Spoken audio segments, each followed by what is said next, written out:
Bueno, muy buenas tardes a todos. Agradezco mucho a la Universidad de los Andes y al Departamento de Ciencias Política esta invitación. Además, sobre todo porque me ayuda a cumplir con una promesa que hice yo hace un par de semanas en la reunión que hubo de rectores de todas las universidades del país con el presidente, donde tuvimos un capítulo sobre el proceso de paz, donde dije yo que me parecía muy importante comenzar a tener una discusión en las universidades con los estudiantes, porque finalmente los más interesados en este tema deberían ser los jóvenes y los estudiantes, porque aquí está en juego el futuro de todos nosotros, de todos ustedes. Entonces me parece que esta es una muy buena oportunidad para comenzar con eso que espero que sea una serie de visitas a las universidades. Yo voy a hablar sobre la visión general del proceso de paz. Preferiría no hablar de lo que ocurre en este momento en La Habana, aunque estoy seguro que Juanita lo va a evitar. Pero sí quiero que intentemos por un momento, 20 minutos, salirnos un momento de la coyuntura de la discusión política diaria y tratemos de entender, digamos, ver la película, todo el espectro de cuál es la visión del gobierno de este proceso. Y me parece especialmente apropiado hacerlo en una conferencia de ciencia política. Entiendo que aquí hay muchos profesores, politólogos de otros países, en una conferencia que ha organizado la universidad, porque a veces en Colombia se nos olvida que un proceso de paz es esencialmente, yo diría por excelencia, un proceso político. Es un proceso político porque en el fondo lo que hay detrás de esto es un trato muy sencillo, un trato donde se acuerda que unas personas que están en armas y que dicen luchar por unas causas políticas van a dejar las armas para promover sus causas políticas por los canales de la democracia, y por el lado el Estado se compromete a que esas personas podrán hacer eso en condiciones adecuadas y sobre todo en condiciones de seguridad. Es decir, aquí no estamos haciendo nada menos que restablecer la regla básica de una democracia que funciona, que es que ganan o se utilizan los argumentos y no las armas para promover las causas políticas. Y en ese sentido, y esto puede sonar un poco grandilocuente, en ese sentido lo que está en juego es aún mucho más que un proceso con las FARC. Lo que está en juego es terminar con una tradición que tanto ha afectado a esta república de recurrir a las armas para promover una visión política de las cosas. Y nosotros decimos hoy en La Habana que esa visión de romper, como ha dicho el presidente Santos con tanta vehemencia, el vínculo entre política y armas, lo tenemos que ver incluso más allá del mismo proceso con las FARC. Lo tenemos que ver como un consenso en la sociedad que no se acepta el uso de la violencia en la política, no solamente contra quienes están reincorporándose de las guerrillas, sino en general. Hay que realmente lograr ese consenso, esa regla básica en la sociedad colombiana, que es inaceptable que alguien que está jugando en la democracia sea objeto de la violencia. Pero es político además el proceso en un sentido todavía más amplio. Cada paz, cada proceso de paz es particular, así como cada guerra es particular. Yo cito esa frase tan famosa de Clausewitz que decía que el mayor acto de juicio de un general es entender la guerra que va a pelear por lo que no es, no tomarla por lo que no es y entender su naturaleza. Y si eso es cierto en la guerra, es mucho más cierto en la paz. Hay que entender de qué se trata esta paz. Y esta paz se trata de dos cosas: de lo que ya dije, de romper el vínculo entre políticas y armas, pero en el caso de Colombia se trata en particular de que ese rompimiento de ese vínculo y ese restablecimiento de una regla básica de juego democrático se dé en todo el territorio. Es decir, en Colombia necesitamos establecer lo que podemos llamar una paz territorial. Yo dije en otro escenario una vez que a mí me parecía que en ese sentido nunca había habido un proceso de paz de verdad en Colombia, que había habido unos procesos eficaces e importantes con guerrillas, notoriamente con el M-19, EPL, PRT, etc. Eso le causó mucha molestia a las personas de esos grupos, pero yo no estaba diciendo que esos procesos no hubieran sido importantes. Yo lo que estaba diciendo es que la visión que existía y que todavía existe en Colombia es que un proceso de paz se limita a la desmovilización y reincorporación de unos grupos, y que un proceso de paz de verdad es mucho más, porque tiene que tener sobre todo ese componente territorial al que me voy a volver a referir. Ahora, estos dos elementos, digamos, el político y el territorial, no son los únicos, son los dos pilares, a mi juicio, de la paz de Colombia, pero no son los únicos. Tenemos adicionalmente el problema de las drogas, es decir, este tema tan estudiado que tanto se ha cruzado con el conflicto que tanta violencia ha causado. Nosotros no pensamos que un acuerdo para la terminación del conflicto vaya a eliminar el narcotráfico de Colombia, no llegamos a ese nivel de ingenuidad, pero sí creemos que puede, sobre todo si es una verdadera paz territorial, ayudar mucho a eliminar lo que podríamos llamar justamente el componente territorial del problema de las drogas, es decir, el problema de los cultivos, de toda la economía ilegal que hay en el territorio. Y además, del tema político, del punto territorial y el de las drogas que ha alimentado el conflicto, están los efectos mismos que ha tenido una guerra de 50 años en el territorio y los efectos que ha tenido sobre todo en materia de víctimas. Es decir, no es posible un fin del conflicto en Colombia si no se tratan adecuadamente los derechos de las víctimas. A mí me impresiona que eso a veces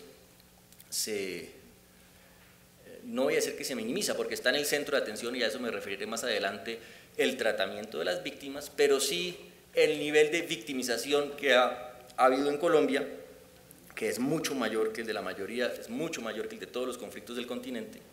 Son, como ustedes saben, millones de desplazados, son cientos de miles de muertos. El último estimativo de la Comisión del Centro de Memoria Histórica es de 220.000, ellos dicen que es un estimativo muy conservador. Son decenas de miles de secuestrados, desaparecidos, etcétera. Es decir, ponerle fin a esa violencia debería ser nuestra primera prioridad.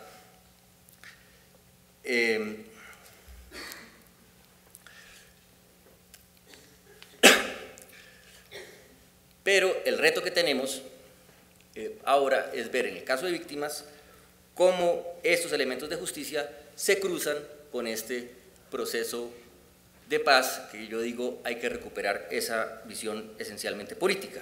Esos puntos que acabo de mencionar, el punto agrario, el punto político, el punto de las drogas y el punto de las víctimas, no son por coincidencia los puntos que hemos pactado con las FARC para discutir en La Habana. Fue justamente por estas razones que acabo de anunciar que acordamos que esos son los puntos sobre los que se tiene que construir la paz.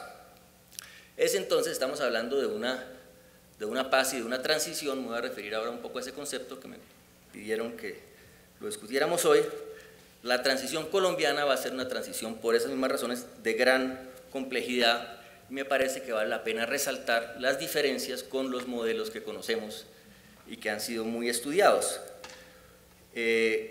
Con el modelo, digamos, clásico de transición del Cono Sur, tal vez sobre esa base que se estableció primero un esquema, muchos politólogos, O'Donnell y compañía escribieron al respecto. Sobre la base de ese modelo se construyó un modelo de justicia transicional también. Luego vino la famosa ola de transiciones en Europa Oriental, y vale la pena por un momento hacer una reflexionar sobre las diferencias.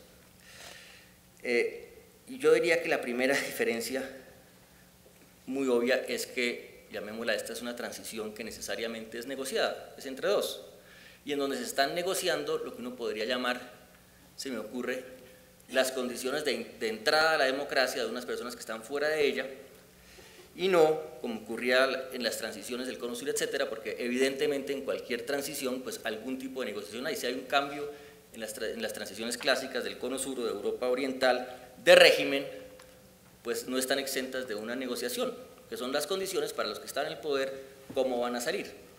Pero acá tenemos un problema más complejo, y es cómo van a entrar.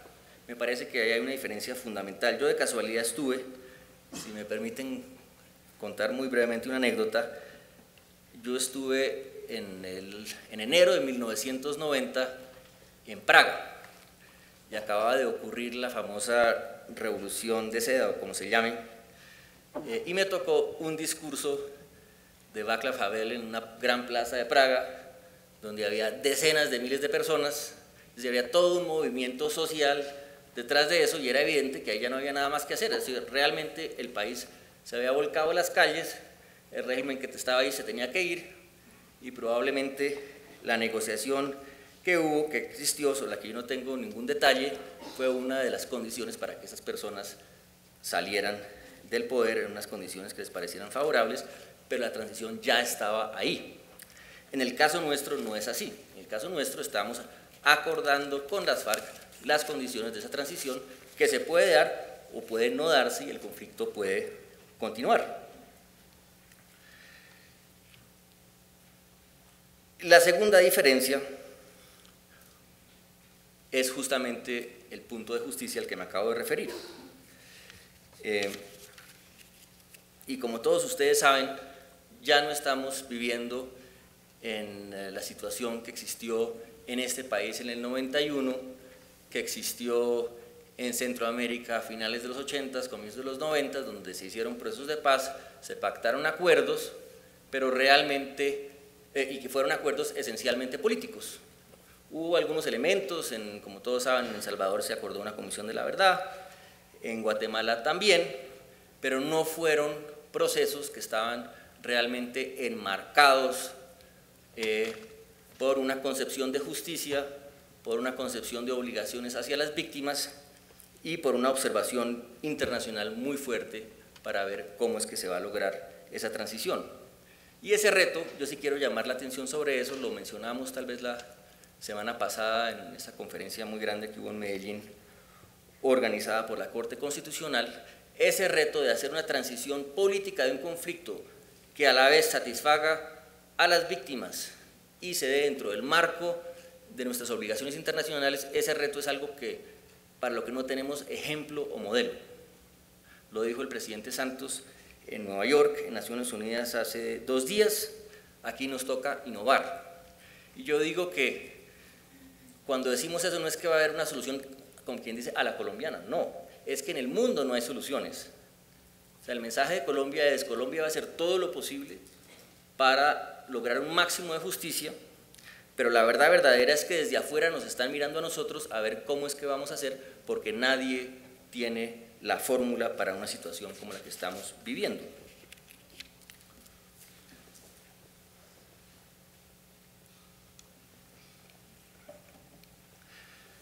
Permítanme volver por un momento a esta idea de una transición y de cuáles serían las condiciones de esa transición en Colombia, cuáles son las particularidades de esa transición.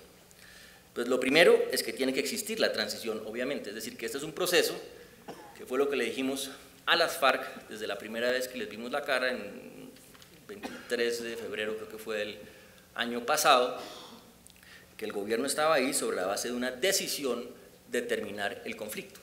Entonces, este es un proceso que tiene que comenzar con la terminación del conflicto, luego de 5, casi 6 meses de discusiones. Firmamos ese acuerdo marco que se llamaba el Acuerdo General para la Terminación del Conflicto, que establece una estructura clara para el proceso. Lo hemos dicho en muchas partes, no me voy a extender, simplemente a decir que ese acuerdo dice que, su primer punto dice: hemos acordado iniciar conversaciones directas e ininterrumpidas para llegar a un acuerdo para la terminación del conflicto que contribuya a la construcción de una paz estable y duradera.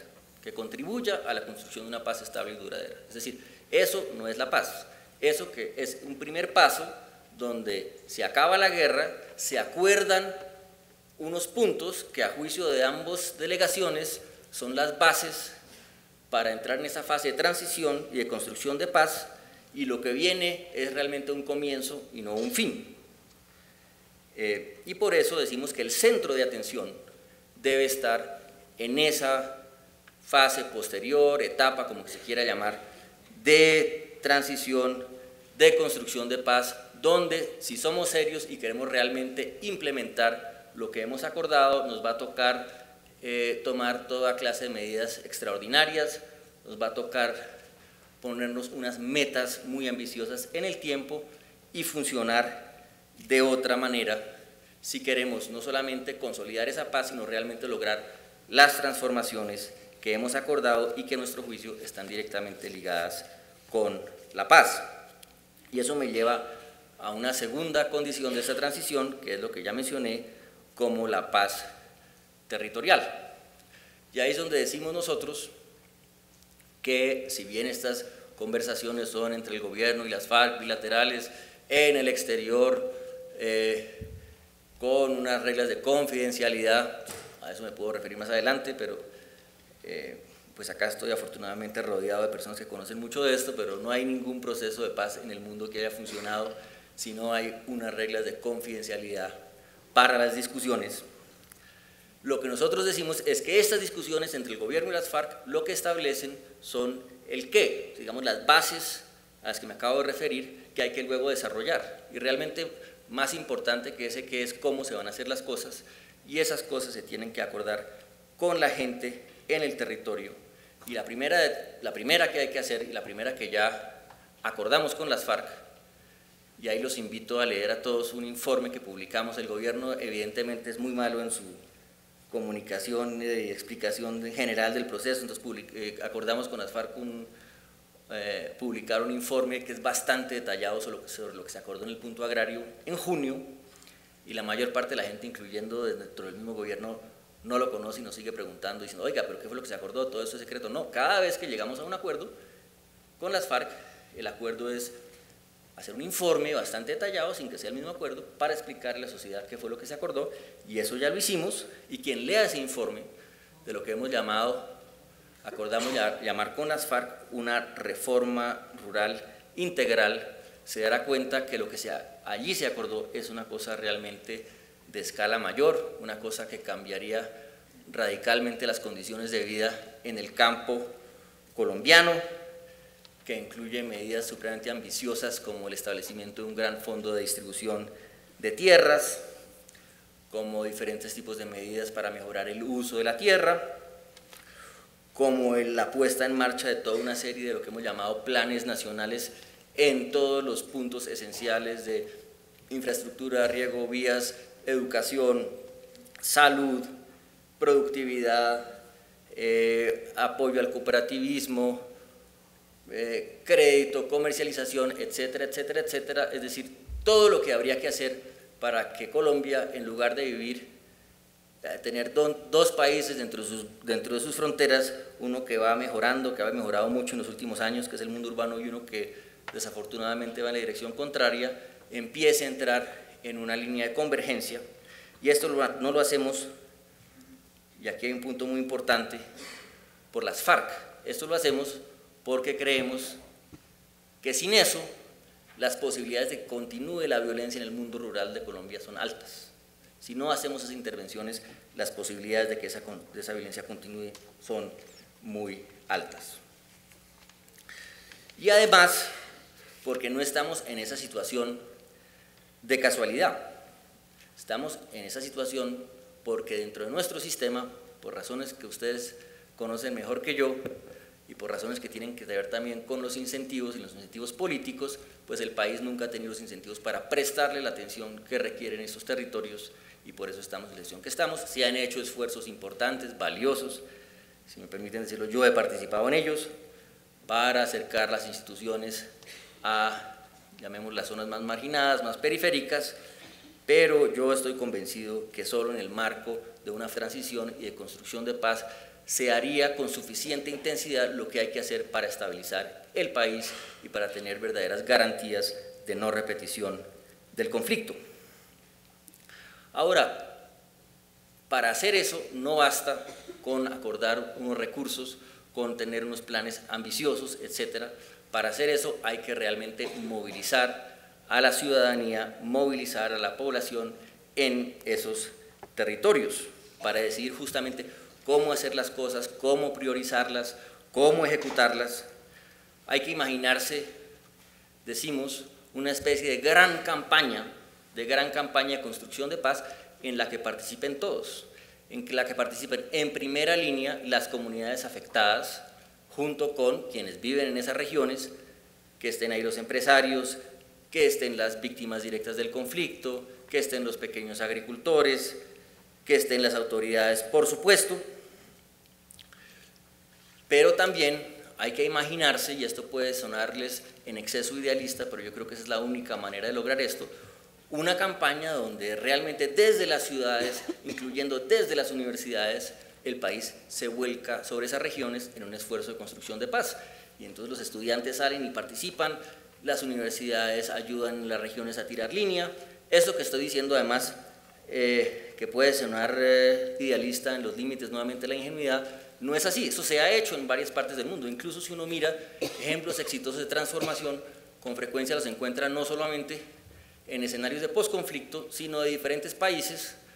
El ejemplo que más hemos estado mirando es lo que ha ocurrido en ciertas partes de Brasil, lo que ha ocurrido, lo que se hizo en ciertas provincias de la India, donde tenían unos problemas muy parecidos a nosotros, pero no de conflicto, sino los problemas clásicos de subdesarrollo, de pobreza rural, de clientelismo que impedía que los recursos llegaran y transformaran las regiones, etcétera, etcétera, y que la manera de resolverlo fue estableciendo esquemas de participación ciudadana, de manera que con un direccionamiento central y un esfuerzo muy grande de descentralización en la ejecución y de iniciativa local, se logró en un tiempo relativamente breve transformar esas regiones. De eso hay ejemplo, y nosotros pensamos que eso mismo se puede hacer aquí. Y de esa manera pues avanzamos en ese objetivo que describí al comienzo, de no solamente desmovilizar unos grupos, sino de integrar unos territorios y de unir esos dos países. Esto no es una cosa que va a ocurrir ni en 1, ni en 2, ni en 10 años. Obviamente, estos son procesos que tienen mucho que ver, que tienen todo que ver con procesos de desarrollo de largo plazo, que van a tardar mucho tiempo, pero uno sí se puede imaginar una fase de transición donde, trabajando con mucha intensidad, siente las bases para que, digamos, el buque navegue en ese curso y realmente se logre a mediano y largo plazo una verdadera transformación de esas regiones.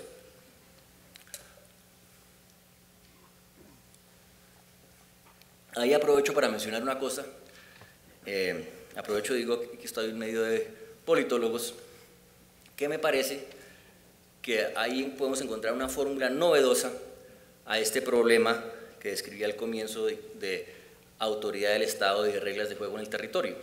Porque en Colombia solemos ser, y me incluyo, digamos, muy institucionalistas. Siempre decimos es que son las instituciones, es que las instituciones no están presentes, es que las instituciones están ausentes, etc. Eso sin duda es cierto. Pero eso solo no va a ser la solución. O sea, nunca vamos a tener suficiente capacidad para decir que es que van a llegar unas instituciones que van a resolver la gente, porque además, como ustedes saben mejor que yo, finalmente las instituciones son lo que la gente hace de ellas. Por otro lado, quienes piensan que todo se reduce simplemente a una gran movilización ciudadana y que la participación resuelve los problemas, pues está probado que eso no es así. Tal vez el mejor ejemplo somos nosotros mismos, que tenemos una constitución que tiene una gran promesa de participación ciudadana, pero que realmente no se ha materializado, o se ha materializado muy poco en cambios concretos que se den gracias a esa participación. Digo yo, en parte por una falta de motivación clara, que creo que le daría la paz, y en parte también sin duda en las regiones por cuenta del mismo conflicto.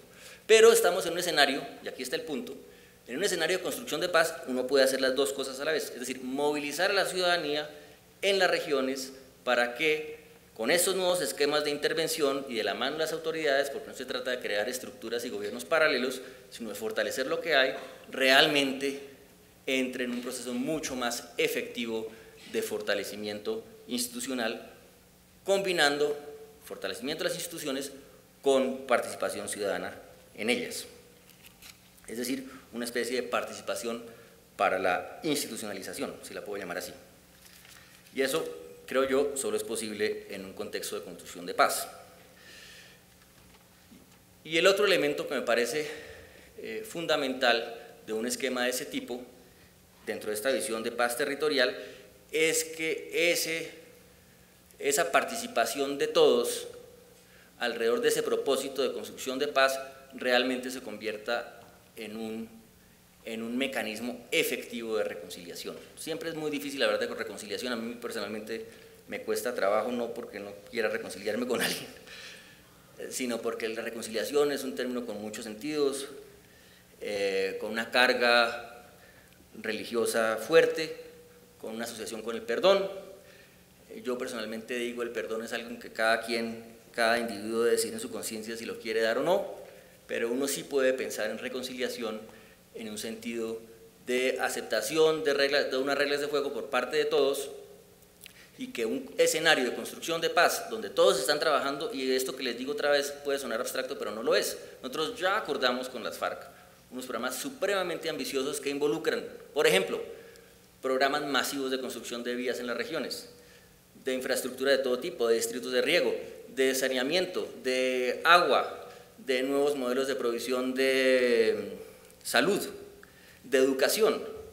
Ahora, todas esas cosas hay que decidir cómo hacerlas, y al momento de sentarse y decir cómo se hace eso, más cómo se lleva a cabo todo este programa de distribución de tierras, cómo se asegura que sean productivas, eso solo va a funcionar si todo el mundo en esas regiones participa alrededor de esos proyectos muy concretos que, digo yo, se vuelven por eso mismo un gran mecanismo de reconciliación en las regiones y de reconstrucción de lo que uno podría llamar el pacto social.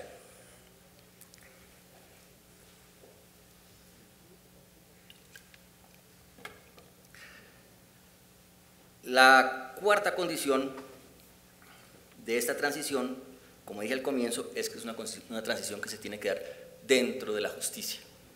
Voy a dar solamente unos puntos sobre este tema porque mucho se ha discutido últimamente, pero sí quiero decir primero que a nuestro juicio la justicia en la transición no se puede reducir simplemente a lo que entendemos por justicia transicional. Hay esa frase famosa de Clemenceau que decía que la guerra era demasiado importante para dejársela a los militares. A mí me parece que la justicia es demasiado importante para dejársela a los juristas, y me parece que sobre todo en una transición necesitamos del pensamiento de todos para ver y para decidir qué quiere decir justicia en esa transición. Y lo primero que quiere decir, yo creo, y tal vez lo más importante,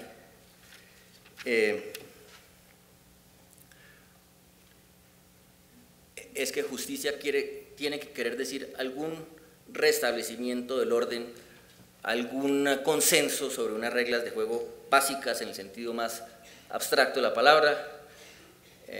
Incluso los grandes teóricos como Rawls y compañía dicen que uno no puede reducir a la justicia a un pensamiento sobre derechos, deberes y distribución de recursos, sino tiene que ver cómo esa justicia en esa concepción se coordina dentro de los propósitos de la sociedad y realmente ayuda a alimentar ese orden básico de la sociedad. Y yo creo que esa es la marca, la medida de si la transición es exitosa o no. Hemos logrado un fortalecimiento institucional, hemos logrado un consenso mayor alrededor de unas reglas, hemos logrado un fortalecimiento del Estado de Derecho o no.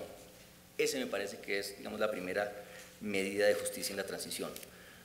Lo segundo que hay que decir es que en el sentido ya más preciso de la palabra, pues no solamente hay una justicia, sino hay varias justicias que tenemos que tener en cuenta. Mencioné el tema de la distribución de tierras. Distribución de tierras es una medida clásica de justicia distributiva. Uno le está distribuyendo tierras a quien no las tiene y por razón de que no las tiene o que tiene muy pocas. Y ahí, esto lo hemos mencionado en otros escenarios, ahí va a encontrarse con unos problemas que hay otras personas que también pueden tener derecho a las tierras, no por cuenta de que no las tienen, sino de que fueron victimizadas por el conflicto. Y aquí nos toca lograr un consenso que hoy en día todavía está por construir sobre cómo en los territorios hacer justicia en ese sentido para las víctimas, para los campesinos sin tierra, y justicia, una justicia que todo el mundo la sienta como elemental de sentido común para todos. Eso no va a ser fácil. Y luego está la justicia, en el sentido más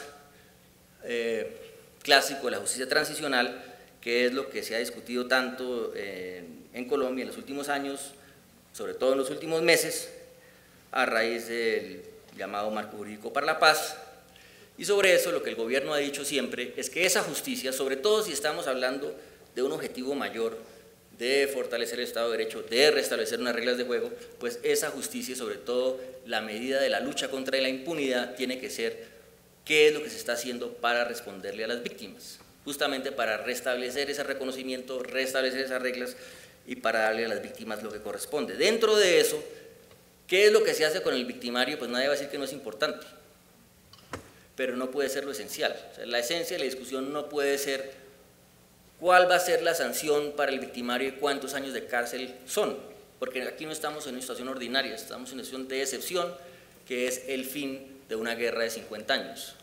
Y si queremos ser efectivos, incluso en términos de justicia, tenemos que pensarla no desde el punto de vista del victimario, sino desde el punto de vista de las víctimas. ¿Qué es lo que vamos a hacer? ¿Qué es lo que hay que hacer para que la justicia contribuya a la transición y a la satisfacción de los derechos de las víctimas?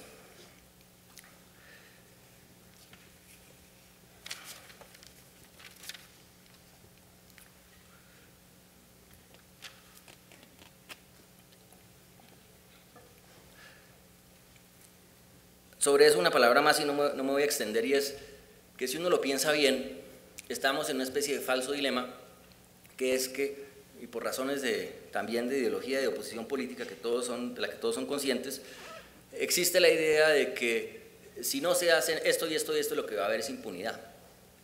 Y nosotros decimos, no, es exactamente al revés. Impunidad es lo que tenemos hoy con la situación que existe y que el gobierno del presidente Santos ha tratado de remediar dentro de la medida de lo posible, en la medida de lo posible, con la ley de víctimas.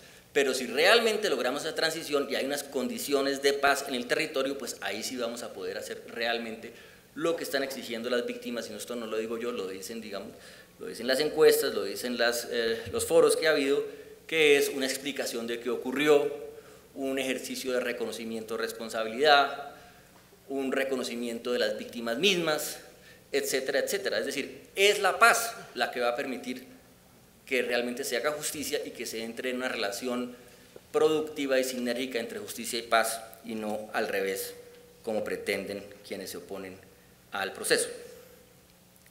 Por último, la quinta condición de esta transición es que haya unas garantías, sobre todo unas garantías para el que está entrando.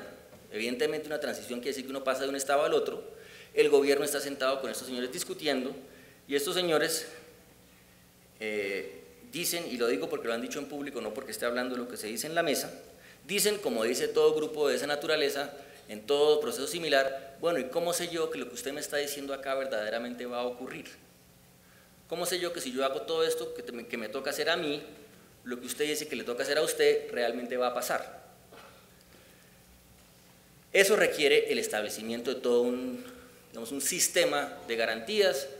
Muchos son bien conocidos y clásicos, aquí hay expertos, por ahí había Frederica del Externado que ha escrito mucho sobre esto, mecanismos de verificación, etcétera, pero yo quería concentrarme, referendación, no voy a hablar hoy de referendación, pero digamos un gran voto ciudadano de sí o no a la paz, pues sería una garantía muy importante, pero quería concentrarme, y con eso termino, quería concentrarme en la idea de la importancia de los consensos como garantía de la transición. ¿A qué me refiero? A que hay que lograr en diferentes niveles unos consensos alrededor de ese propósito común de alcanzar la paz. Me dicen que aquí hay varios profesores y estudiantes de otros países.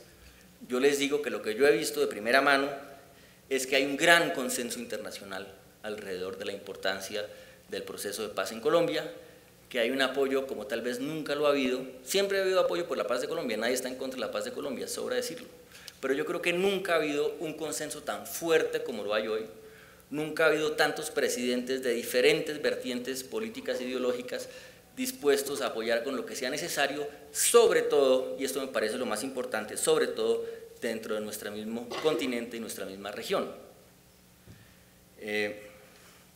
Y a todas estas personas les parece muy extraño que ese mismo consenso no exista en Colombia, porque para todos es obvio que no podría haber nada más importante que acabar el conflicto colombiano de 50 años. Un segundo consenso que necesitamos, sobre eso hablé la semana pasada algo en Medellín con la Corte Constitucional, es un consenso entre las instituciones y entre las ramas del poder público. Un proceso de paz, por su misma naturaleza, no es un hecho que se dé dentro de la normalidad. Justamente lo que está uno tratando de resolver es una situación absolutamente anormal, si se quiere, extraconstitucional, para que rija plenamente la Constitución.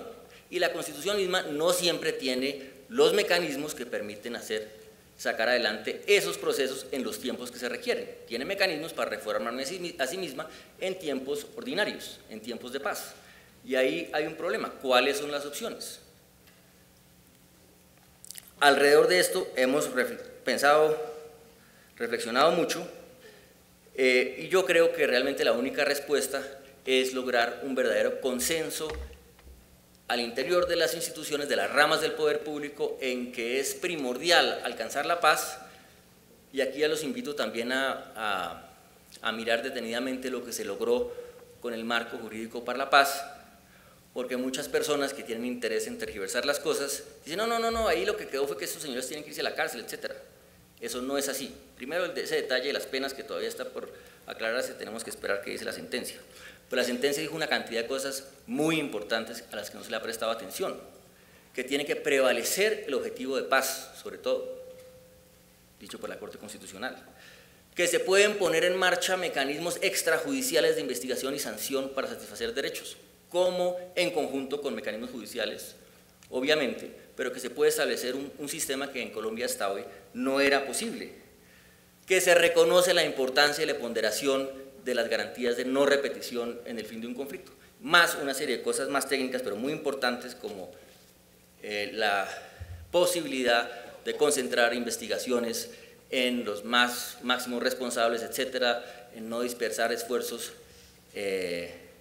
como ha ocurrido en años pasados, investigando todos los casos menores, lo que lleva no solamente a una dispersión, sino a una impunidad de facto y a una imposibilidad de realmente saber qué pasó, etcétera, etcétera. Ahí, digamos, se dijeron cosas muy importantes, pero me parece que tenemos que fortalecer ese consenso institucional alrededor de qué quiere decir lograr la paz con un máximo de justicia, pero que nos lleve a la paz. Y por último, quería hacer la siguiente reflexión, siguiente idea, y es la importancia en las transiciones en general de un consenso político, un consenso basado en un acuerdo entre los partidos políticos.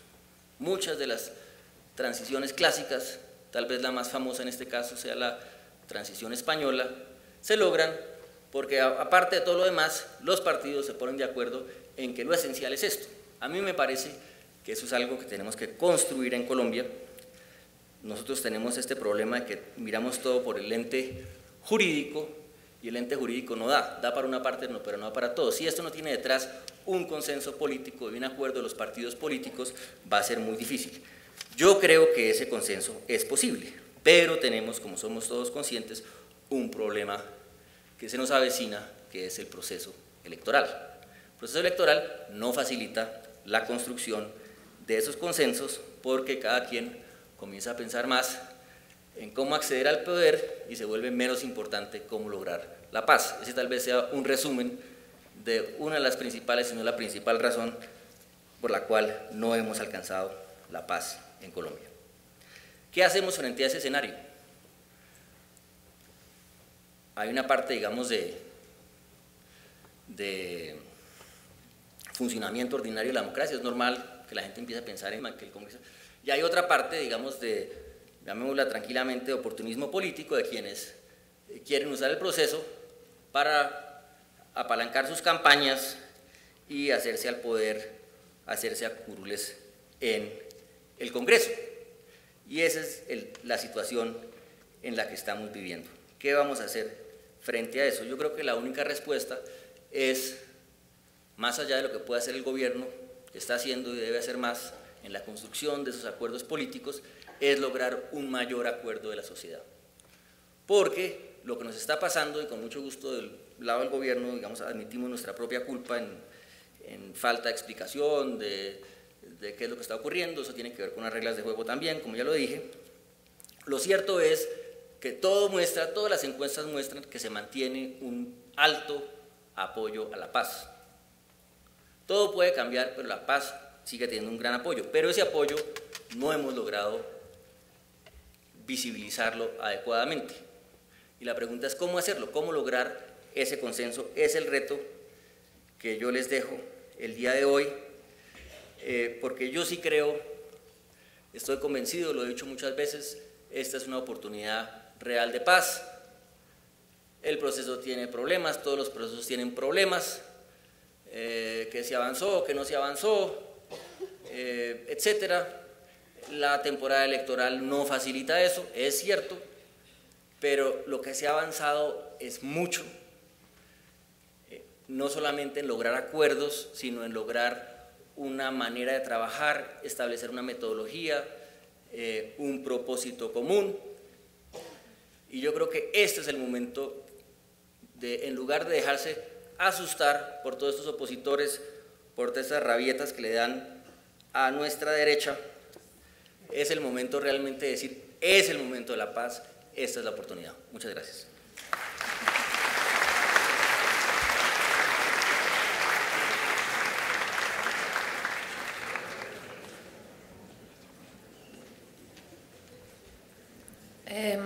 Muchas gracias, doctor Jaramillo. Vamos a dar inicio